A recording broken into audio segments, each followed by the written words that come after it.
Wander Wealthy Podcast, episode 80 with Marisa Meddin.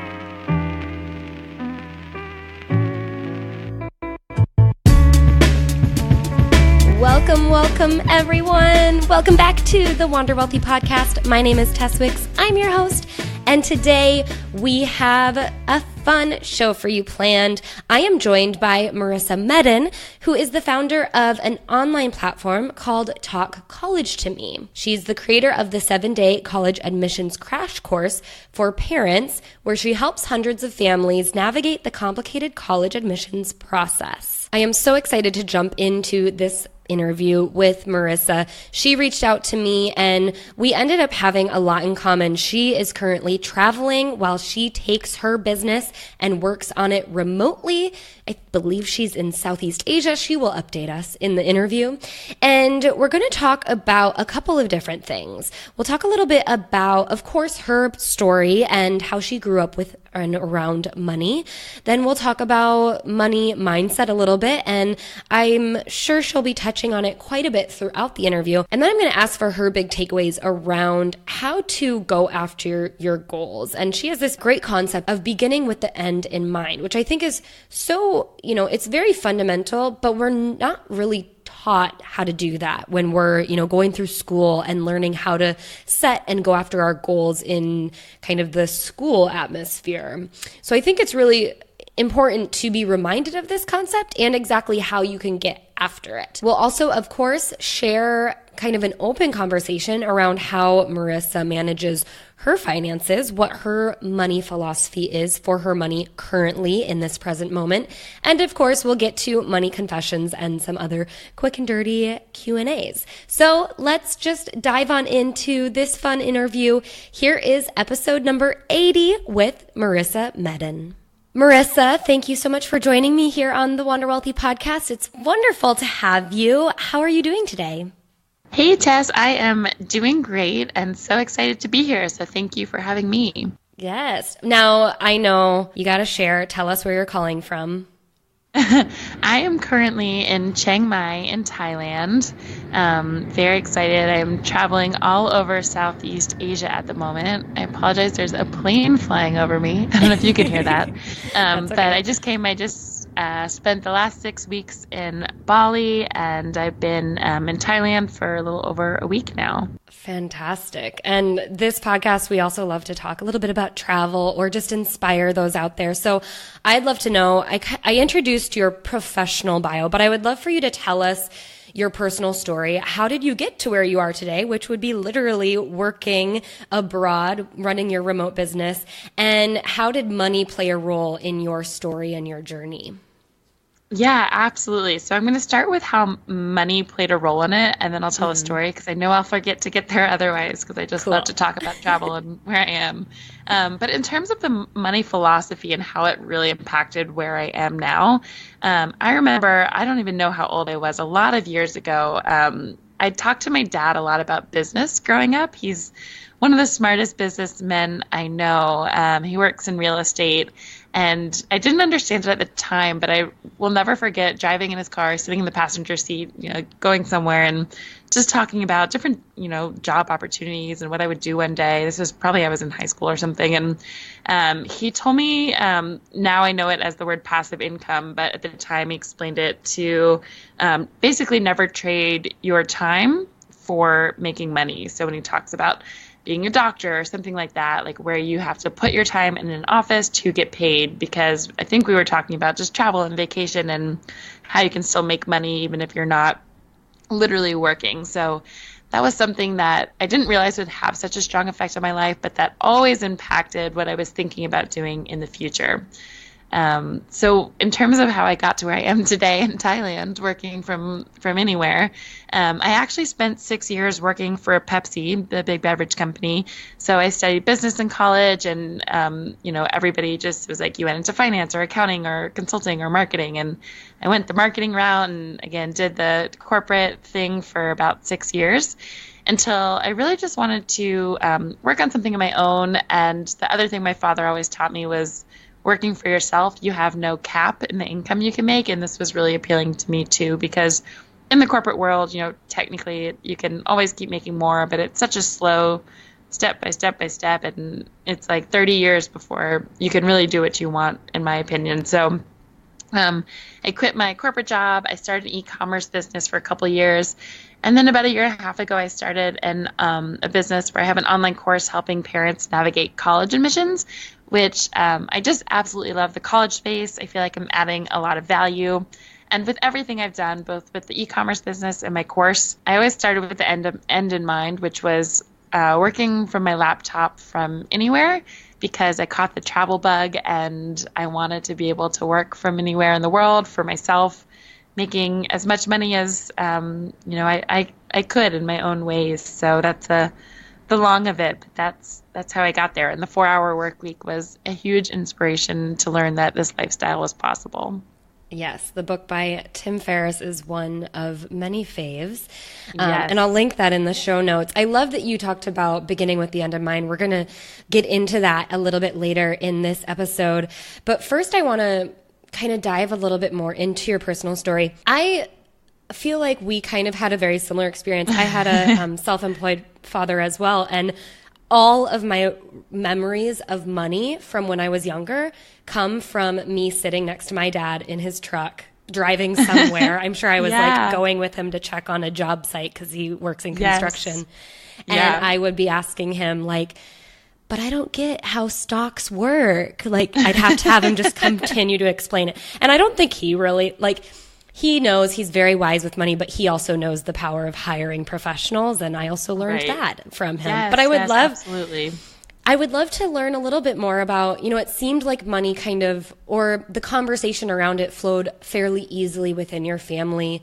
How did that impact you, and how did you personally grow up around money, and how did that translate for you as you got into this world of knowing that you have to create your own money because you now don't have an employer who's going to give you a paycheck every 2 weeks? Yeah, it's interesting. So it's funny, we do have very, very similar stories, it sounds like, with our dads. Like I would ride around with him looking at properties and being like, well, how does this work? How do they pay you? And how do you decide who goes here? And even recently, like before I went traveling, I was like grilling my father on all of these money questions, like how do you invest? And, what does your accountant do? And how do you do this? And he's very similar in a way of believing hiring a professional to help manage it. But he also as someone who believes that while you have someone who can help you with that, there's no replacement for doing all of the research yourself. So he loves to learn all of the tax laws as it relates to, his business and income and money, and really just instilled in me to do my research. And, I don't personally love accounting, but, I always think of him and say, okay, it's really important that I understand it so that even when you rely on someone to do the details of it, the more you know, the more you can ask the right questions. And, they work for a lot of people, and no one's going to manage your own finances, your investments, and your wealth like you will. So that was one thing I learned. And in terms of the money conversation, you said it sounds like the money conversation flowed easily, and it did in a sense. But the way I grew up, it also didn't. So I went to a private school. I grew up in Atlanta, and I absolutely loved my school. It was a small, super liberal school where a lot of people did have a lot of money, but it was the type of people and all the friends that are still in my life. It was like families had money, but it wasn't flaunted and it wasn't really talked about. And I loved that growing up because all of my friends, it's like we all found joy in shopping at thrift stores. It wasn't about the physical things you had. It didn't matter, and I loved that. But now that I've really in the past 6 months to a year, as I'm digging into my own money blocks and issues, I learned that a lot of it was we didn't really talk about actual money or how much people had or how salaries worked and how to invest and how money grew. And so to me, money was a kind of a taboo topic, and it almost felt shameful to talk about what you had. And so as I tried to start making my own money, I almost had this shame in desiring money, because even though people had it, it wasn't talked about and it wasn't shown. And I still, love that side of it, but I'm really having to learn from others and from podcasts like this and books that it's okay to desire money and to work for it and to use it in really wonderful ways. So it was talked about in ways and it wasn't in others. So I'm still learning a lot.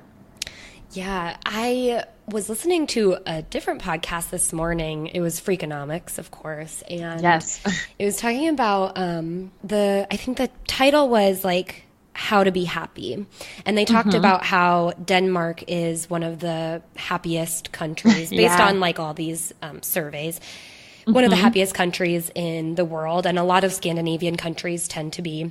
And it's the thought here that's linking the two is that talking about money can be kind of a double-edged sword. Like, it's really important to talk about money because I think it helps us be educated. And when we see the way other people spend, we can go, okay, we can kind of figure out, okay, they might be in this income bracket and they're spending on this, so they're able to afford certain things, and they are also maybe investing, and they're able to do all these other things, and it can kind of help you decipher what to do with your money. But at the same time, it can also be very unhealthy. It can cause unhappiness. It can cause comparison. And it was interesting because Denmark, they're not a flaunty country. This is what they were saying is, you wouldn't never see someone flashing around any of their wealth, but they also, because of the high taxation, a lot of people don't have like an enormous amount of wealth. Very different from the US where you see these huge gaps. And it's just really interesting because then they also don't talk about it, and they have their own individual problems with what happens then when you don't talk about it. So talking about money can lead to education. It can also lead to maybe not talking about money, but seeing money and seeing the way people are able to afford these things. And I'm doing quotes because it could also just mean able to use their credit card.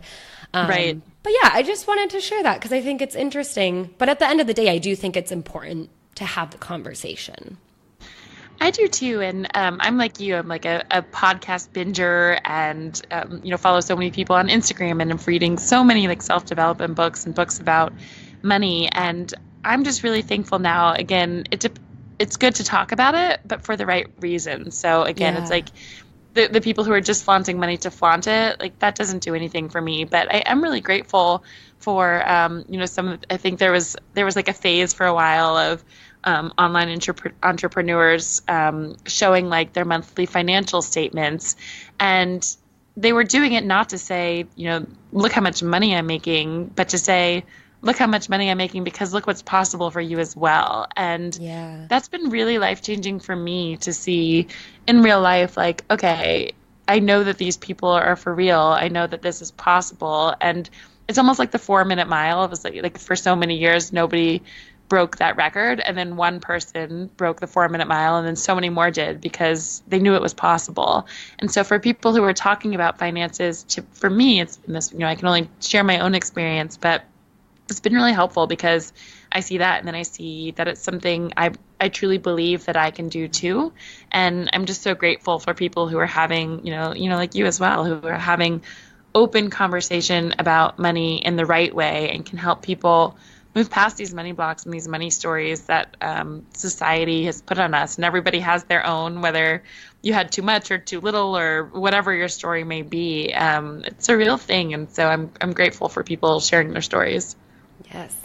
So I want to pivot a little bit and talk a little bit more about you and kind of the next level of your life, building your online business.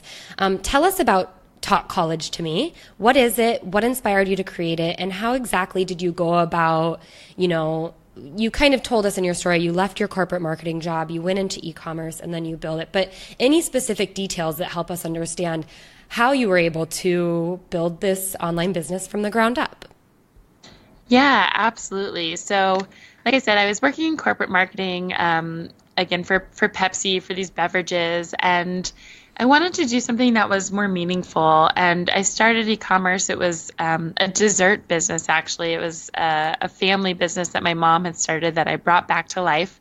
And it really just taught me so much about just online marketing in a different way and learning how to grow an email list and how to run my own social media campaigns, and taking the branding skills I learned in my corporate marketing job with Pepsi and putting it to life and telling my own story, and really just learning how to become an entrepreneur and having the courage to start my own business. And I did that for about 2 years. And I realized that I didn't have a passion for baking. So when I started this, I didn't think it would be so important because I loved the business side of it, and I still do. But I wanted to work on something that I felt I was more passionate about and was really adding more value to people's lives. So the way it kind of came about is funny. I was actually learning how to grow my own e-commerce business, and I came across a Facebook ad that was talking about how to grow your email list. And for any entrepreneurs out there, this is one of the most important ways to grow a business. And as I dug into it, it was really a lot about online courses. And so I started learning about it, and it was asking questions, if you don't have an online course, what would it be? And it was, as I went through the questions it asked, it was like, what are you passionate about? What could you talk about all day? And, how do you want to help people? And I had realized that I just loved my own college experience so much. I went to the University of Michigan, and I just loved my college experience, I think way more than a lot of people. And when I worked at Pepsi, I used to go back and do college recruiting. And when I was traveling for work, I found myself just like wandering through college campuses. And so I found a way to build an online course helping parents to help their own kids to get to the right college, because I felt like it was such a positive impact in my own life. And it's such a complicated process. And I had so many friends who went to schools that probably weren't the right fit for them. So my whole online course, it's called, my business is called Talk College to Me. I wanted it to be more playful and something that was relatable. Everything out there was kind of intimidating and numbers and scores. And I just wanted to be able to relate to parents and kids and help them learn how to become the best candidate throughout their time in high school, learn how to, choose the right extracurricular activities, choose the right classes, write their essays, choose the right colleges to apply to. And so this online course really helps parents start to finish understand every part of it so they can help their kids ultimately become the best version of themselves in life. And that's what I'm doing now. I have so many questions that spurred from that. And my first one is going to be probably a tough one for you.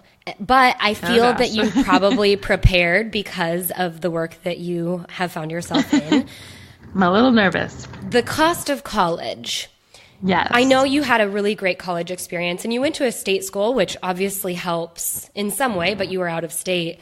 Right. So it didn't help so much for me, but it does help for a lot of people. Yeah.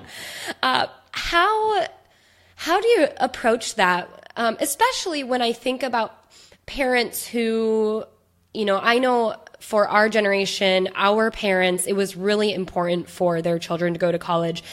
And I still think it's the case. I'm starting to get to the point where I'm like, I don't know if it's worth the cost.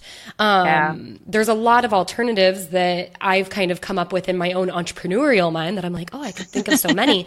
But still, the status quo is college. The societal expectation is college. What are your thoughts around that? I'm just curious. Oh, gosh, that's such a funny topic because I feel like as soon as I started this business and really started digging into the self-development and learning that you can really monetize anything, and just like you as an entrepreneur, learning so much on my own, like I feel like on my own I've taught myself more than I've learned in college, to be honest, about how to run a business, about finances, about marketing, about everything. I personally feel like it's almost not even necessary. Like if it wasn't a societal thing, I feel like I would be just as fine not going. That being said, I do still feel like there is this societal pressure to still go to college, to learn. And it was funny, I was actually talking to my mom about this lately, being like, how do I believe as an entrepreneur that you don't necessarily need to go to college. Like, how do I keep doing this business that I'm working on when I believe this? And to her point, she was like, honestly, part of college is learning how to be an adult. It's this kind of transition period where you are learning to live on your own while you're, taking in information in classes and education and learning what you like and what you don't like. And it is still at the end of the day, for people who want to go the typical employer route, people still do look for that college degree. So I'll be so curious to see how this changes over the next, 5, 10, 15, 20 years, because I know there's a lot of entrepreneurs who preach this as well, that it's not necessary. But I'm kind of like you, stuck in this middle ground of, if I did it over again, today I would still go to college, and I still believe that I'm truly, truly helping people to get to ultimately a place where they want to be in life and their career afterwards. But it's such an interesting topic. Yeah, I do think college is good. Like your mom, it's a safe environment to grow up in. And I created a video on this several months ago now. But there's so many people who feel lost in like the post-school world. And it's so true, because for, what is it, like 20 years of our lives, we have this very defined purpose for us every single year. It's like, just get good grades, attend class, don't F up, and keep moving forward and graduating into the next level. And then you get out into the real world and you're like, wait, what's the expectation of me now? And of course, if you have your job, there's kind of some loose expectations, but then everyone has different jobs and are doing different things, and it gets so confusing. And I do think that college provides that kind of safe place to grow up in, and you're still kind of growing and developing, and you still have somewhat of a structure. And also, not everyone wants to be an entrepreneur, which I fully recognize. Yes. So you forget that in my world. I'm like, everybody doesn't want to do this? Oh, yeah. Yeah. You need to learn, just as you do, even if you want to be an entrepreneur, you need to learn that discipline and taking responsibility for your own actions. And a lot of people learn that growing up, but some people don't have the parents that help guide them in that way. Plus, and I'll be the first one to say that some of my best memories are from my college experience. So I can't. Yes, I love, my college years were the 4 best years of my life for sure. And I loved my college friends. So there's something to be said for it. And I know it's difficult when it comes to the high cost. And I do, inside of my course, teach people how to navigate the different financial aid aspects and scholarships. And I can tell you later, but I have an awesome scholarship guide that I can share with your audience for any of those interested. So there are ways to offset the cost of it. But I do think it is really important to understand to choose the right college based on the cost, and whether, going in-state for cheaper might make more sense for you than necessarily going to an Ivy League, even if you got in. So there's all sorts of things to consider. And, even if you are attending college and learning so much and growing up and having those best memories, there's ways to make it work as well. And it is just a great network of people. And I think you learn about yourself and the things you like and you don't like, and in terms of what you want to do in the future. So there's pros and cons to all of it. It's tricky.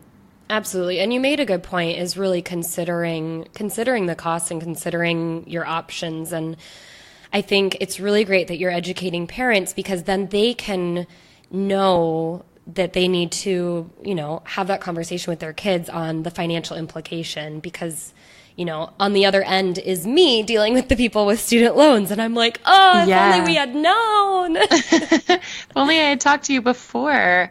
And right. Absolutely, yeah. The reason I start with parents is because I feel like if they are empowered, they then have the ability to have those conversations with their kids. And so, you hear stories about, it's like a parent will just say, well, just apply everywhere. And I do believe you should. But if they have those conversations ahead of time to say, this is how much money maybe we've saved for you. And so if you find a school that you want that costs more than this, well, you're going to have to pay, or you're going to have to take out loans, or we'll cover the loans. And it just should be an open conversation about what it will look like before people apply, so that they're not, kids don't get into their dream school and realize they can't afford it, or, to have that open conversation with their parents of whether it's worth it to pay more or not. And so they, you don't come out with these unexpected loans that you're helping people with now. And even starting to think about, I help students understand what careers they even might be interested in.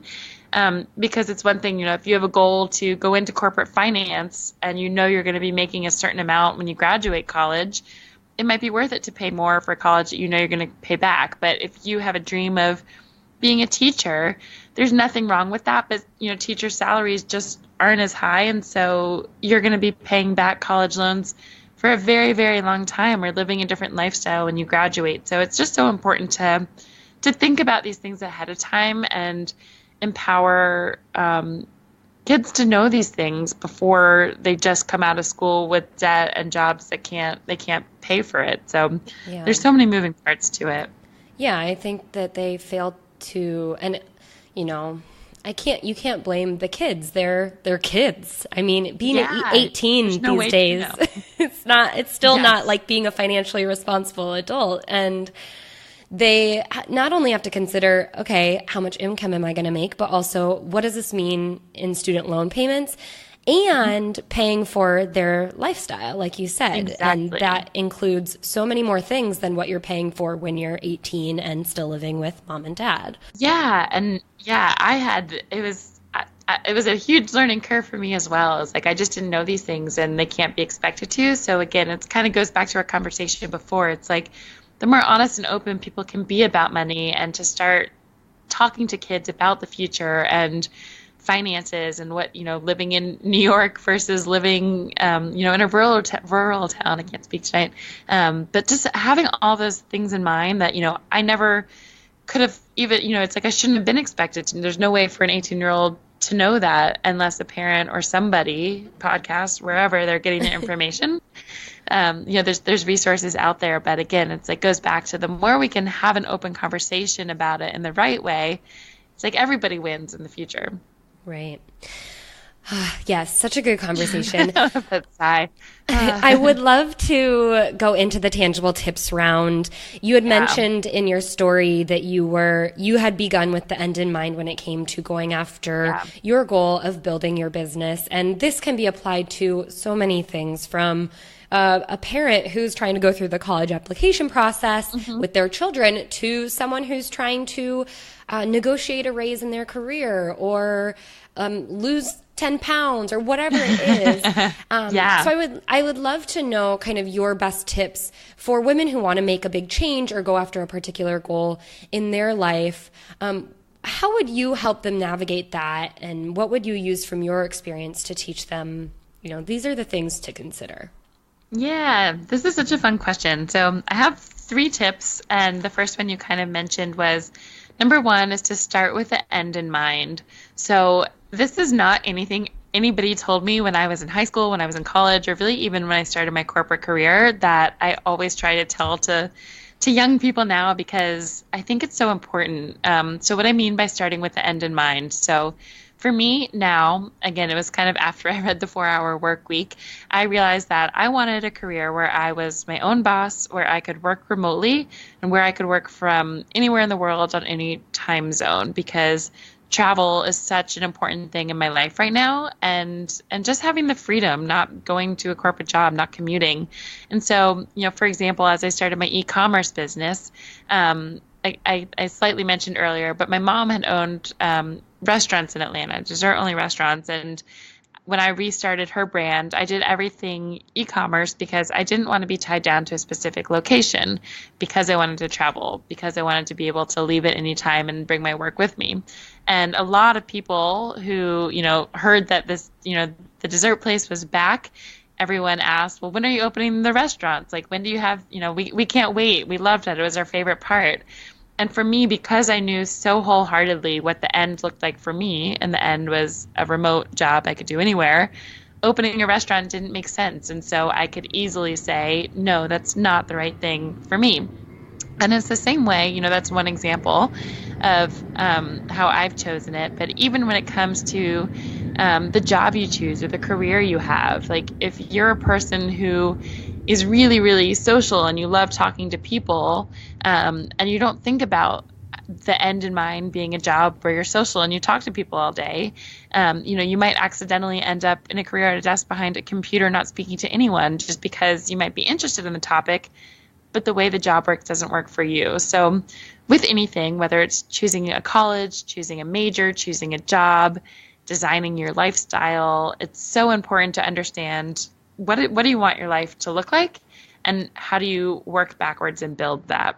So that was a little long-winded, but I'm just so passionate about that. So that's number one. The other one, to accomplish a goal, is to break everything down into like really small tasks that you can complete. So if you want to start a business or, get a job in whatever career, how do you break it down into understanding like, okay, I'm just going to start by making a list of 10 people who work in that career, and I'm going to, spend the next 2 weeks talking to them and finding out everything I need to know. And maybe they'll tell me what major, and then I can know, work on finding an internship, or just these little bits that eventually lead to the end. And then lastly is just don't give up. So it can be really frustrating feeling like you have these big goals and everything is so far away. So by breaking it down into mini tasks, just celebrate those little wins so that you feel good about, you can keep going, and no matter what comes up, feeling like you're accomplishing little things, because the little things add up to that big accomplishment at the end of the day. Perfect. I really love that whole beginning with the end in mind, to go back to your first tip, because it seems like we learn, and this is pretty intuitive, that you learn, okay, what's the first step? What's the second step? Mm-hmm. And so then when you go home and you repeat, like, let's say it's your homework, then you're like, okay, well, step 1 was to do this, and step 2 was to carry the 1, and step 3 is to, and then when we're like facing, real world goal setting and action planning problems, we get stuck on what is the first step, because there's no guide. There's no one, there's no teacher to tell you, oh, this is step 1. And so it's so true. Yeah. You start with what you want and then work backwards, and breaking it down into those little steps, that helps so much, because then you just feel like you're accomplishing things, and it's like the snowball effect. Exactly. It just builds on the momentum. Yeah. And with that end in mind, again, I just think it's so important, because you can end up on a path you don't want to be on so easily. When I think back to college, for example, and I was a business major, and it was pretty much just like in this corporate, business kind of sense. There's more entrepreneurial things now, but it was kind of like everybody just did finance, accounting, marketing, or consulting. And it was just like, okay, you're in school and this is what you do. And I loved marketing because there were parts of it, like I loved the creative mixed with analytical, but I didn't ever think about what that would mean in terms of where I was going in the future. It was just like, okay, in this moment, this is the one I like the most, and this is the company I like the most. And so this kind of makes the most sense. But there's this quote I love, and I'm going to butcher it, but basically it's like, you can climb, you can keep climbing the ladder, but at the end of the day, if you're climbing a ladder against the wrong wall, what good does that do? And another visual I heard just kind of like another version of that is like, if you're hiking on this trek through the jungle and then you realize that you're actually in the wrong jungle, it's like, well, what good does it do? You're not going to get to your destination. And so, I think so many people, so many of my friends included, it's like they just took a first job out of college because it was a job, and they just kept going and going and going. But if you ask them in 20 years, like, do you want to be your boss's boss's boss's boss? Like, is that exciting to you? And to most, it's not. So it's like, what's the point of climbing in these directions, even if you're moving forward, if it's not where you want to be going? So I just encourage everybody listening to really take a step back and think, like, what does success look like? Like, what do I want my life to be? And then what are the steps I can take to climb that right ladder, be in the right jungle, and go through that path? Yes, be in the right jungle. That resonates with me. Great. Thank you so much for those tips. I think that they are extremely applicable to a lot of people for their kind of goal planning as they look forward to, what can I do within the next, how many days do we have left until Christmas? Get after those goals.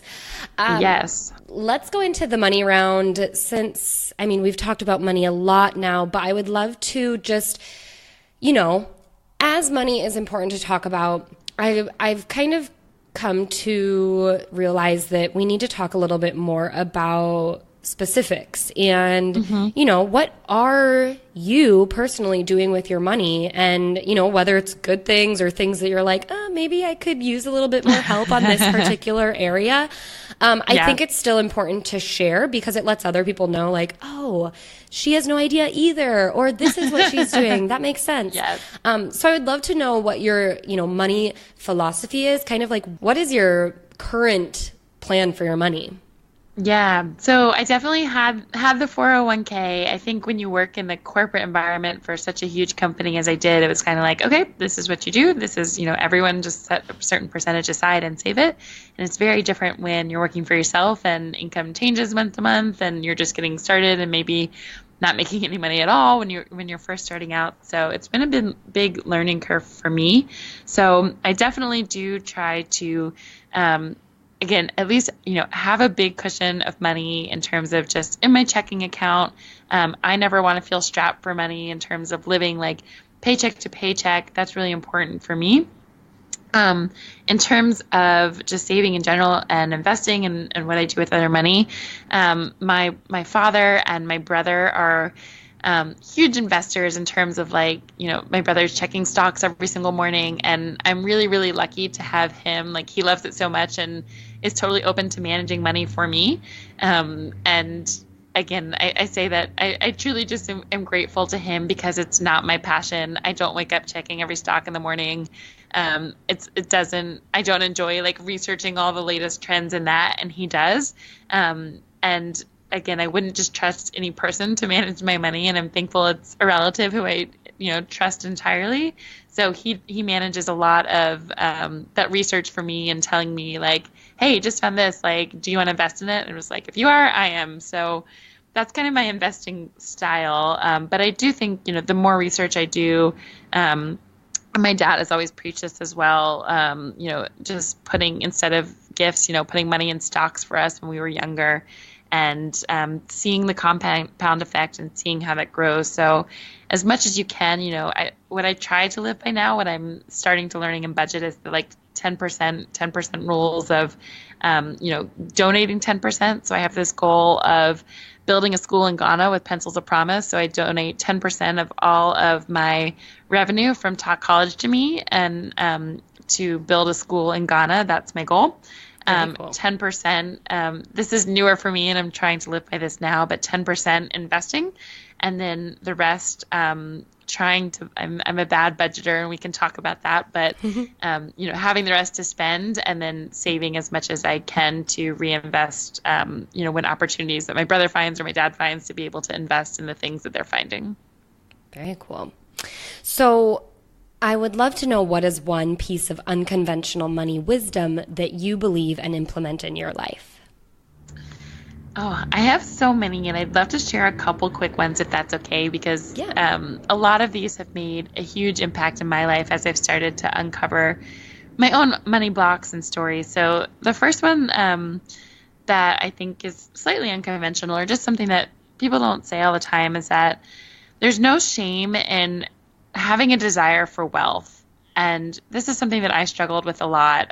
You know, when I started my own business, having the desire to make a lot of money if I wanted to. And I had this other complex at the same time of like, I want this because I want a life where I can travel and give and, you know, do all these things. But at the same time, as I travel, I see so many people who don't have any money and they don't have wealth, and the world is not a fair place and it's totally imbalanced. And so I just had this guilt all the time. And so I think that money allows us to be our best selves in a way. I think of money as energy that allows me to travel and to learn and to help people by building my business. And the more that I have, the more I can then build a school, you know, build other schools around the world, help other people live a freer, happier life, to again, really add value to other people's lives at the end of the day. So that's the first one. The other one, I'll just give one other one, is that I truly believe, as I've studied, is that working harder doesn't mean you make more money, and adding value at the end of the day and being smarter about inputting processes and automations and things like that. I think that you can make just as much money working 2 hours a day than working unnecessarily 11 hours a day and not adding any value to what you're doing. So that's another one that I'm really, I believe, school and society just tells you the harder you work and the more hours you put in, the more you make. And I don't think that's necessarily true. So that's also something that I preach and that I'm trying to implement in my own life. Awesome. All right, let's get into the quick and dirty Q&A round to wrap up the show. What is one non-negotiable money indulgence that you refuse to cut from your budget? Yes. For me, it is staying in a nice enough place when I travel. So everybody has their own ways to travel. And as I'm doing it full time, like when I look at different hotels to stay at or whatever, it's like I could, you can always stay in like a cheaper hostel or, there's couch surfing or whatever, but I'm not out of college like backpacking anymore. And so for me, I'm willing to spend slightly more to stay in a hotel room that I'm comfortable in. I do a lot of work from my hotel room when I travel if I'm not staying in a house or an Airbnb for like an extended time. So that's one thing that I have become. It still kind of like gets me every time. I'm like, I could be spending so much less money, but when I compare it at the end of the day to the rent that I was paying in New York or LA when I was living, it's like it's still so much cheaper. So that's one thing that I will, and just travel in general. I'll pay for flights, for experiences, and I think that's so important for me and my own growth and what I love to do. Whereas the things aren't as important to me. So it's all about finding a balance. Oh yeah, determine what your priorities are and go with it. Yeah. What is one small $100 or less investment that has helped you get ahead that someone else could, invest into? Yeah.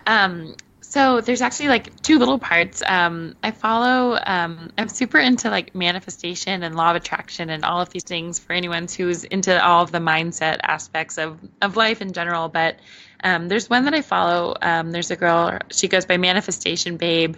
I don't know if you know of her, but I invested, she has a book that's, it's probably on Amazon for like less than $10, or also this tapping course. It's called Tapping into Massive Wealth. And that one I think was like somewhere in the $30 range. And they both have really helped me move past a lot of the money blocks that I've been talking about in different ways. So the first book, it's called Unleash, I think it's called Unleash Your Inner Money Babe. And the other one is, again, Tapping into Massive Wealth, and total of probably $40 for both of them. And they really have helped me push past a lot of my money stories and ultimately make more money. Very cool. Yeah, we have a lot of listeners that are interested in mindset and manifestation, so they will love to check those out. Yeah. Yeah. All right. Since you've given a couple of different good recommendations, do you have any apps or tools to recommend? We got some books out of the way. So any apps or tools? Yeah. So one tool, it's kind of a surprise. It's technically an app that I use. So on my iPhone, it's the Reminders app. And I actually use it to remind myself of money stories, of things I want to, again, it's back to the mindset stuff, as simple as like saying, like, thank you for allowing me to make, X amount of money this month for the goals that I have. And I have it set to remind me like twice a day so that I remember my goals and they pop up, because I always have my phone with me. Like, I travel so much, when I write things down, I can't have Post-its. And I write down even things like, I choose to feel joy, and I have that pop up in my phone like several times a day. And just all of these mindset things, like the affirmations that I want to remember. I found that that's the best way to keep it top of mind, and I'll just be working or on the road or on the plane or whatever it is, and it just pops up and it's like a little reminder. And it's really made a huge, huge impact in my life. So it's a strange app, but it's one that I highly recommend using. Awesome. I love that. And it's free. So you can... It's free. It's on everybody's iPhone. And I don't know about other phones, I apologize, but even like a calendar reminder, something, something like that. Well, even I think Google Calendar has reminders now that you can just plug in. So reminders apps are on every phone. We got it covered. Yes. Marisa, thank you so much. It was so fun to chat about all the things with you. I would love for you to tell us how we can keep in touch and follow along with you. And if anyone is interested, check out your online program. Yeah, absolutely. And first, it was a pleasure talking to you. I love this conversation. So for anybody who wants to learn more, if you're a parent or even a student, my course is super helpful. It's an online course that helps you start to finish through all things to help you prepare freshman, sophomore, junior, senior year of high school for college admissions. You can go to talkcollegetome.com. And if you want, I know I mentioned earlier, I have this really awesome guide for how to find and win scholarship money. Like even if you're an average student or not a star athlete. So if you go to talkcollegetome.com/wanderwealthy, you can download that free guide. And then for anyone who maybe just wants to follow along personally, I always post my travels on Instagram, lots of fun pictures. And that's my personal account is ML Meddin. So MLMEDDIN. Perfect. And I will link up everything in the show notes. Thank you again for joining us and have a wonderful day. Thank you, Tess. I appreciate it. And again, love talking to you. Thank you for all that you do. And that is it for my interview with Marisa Meddin. Thank you so much for tuning in and sticking around for the whole interview. We covered so many great things, and I really think that there's a lot of tangible tips in there. We talked about things that you probably don't talk about with a lot of your friends. And so I hope that it opens some doors for you and you can use some of these resources and some of these tips to take and apply to your own life, the goals that you're going after, the way you think about money, maybe the way you're managing your own money, whatever that is for you. Make sure you check out the show notes for this show. You can get them at wanderwealthypodcast.com/podcast/episode 80. That is episode and the number 8 and 0. And of course, you guys, I am in the middle of creating something really awesome. It's going to be a total investment course taking you from $0 to being invested within 30 days. It's in the works. It is happening. And if you want to be the first to know, plus maybe get a special discount code, just saying, you can sign up for my Investing 101 Bootcamp by going to wanderwealthy.com/invest. It's 10 days. You'll get 8 emails, and I'm going to share with you the secrets. They're not really secrets. They're very public knowledge, but I'm going to share with you step by step how to get started with investing. And then the course will be something really special and juicy to give you even further confidence and knowledge and be able to watch me invest pretty much live. It's going to be pretty fun. So stay tuned for that. Make sure you get into the boot camp so you can know when the course gets launched so you can get it for a good deal. And until I talk to you guys next time, I hope you wander wealthy.